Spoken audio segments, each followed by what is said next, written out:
Did Nero really fiddle while Rome burned? We've all heard the story.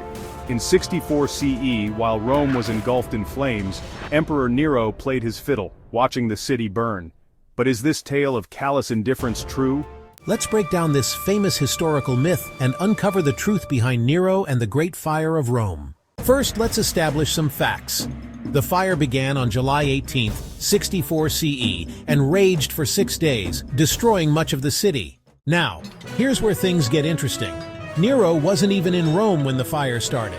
He was in Antium, about 35 miles away. Upon hearing the news, Nero actually rushed back to the city to organize relief efforts. He opened his palaces to provide shelter for the homeless and arranged for food supplies to be delivered. But what about the infamous fiddling? Well, here's the kicker. The fiddle, or violin, wasn't even invented until the 11th century, nearly 1,000 years after Nero's time.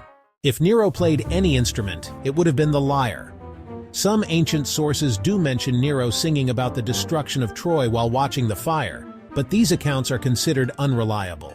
Our main sources for this period, Tacitus, Suetonius, and Cassius Dio, never mention Nero playing music during the fire. The fiddling story seems to have emerged much later as a metaphor for Nero's supposed indifference. So why has this myth persisted? It's a perfect example of how catchy stories, even if untrue, can outlive factual accounts.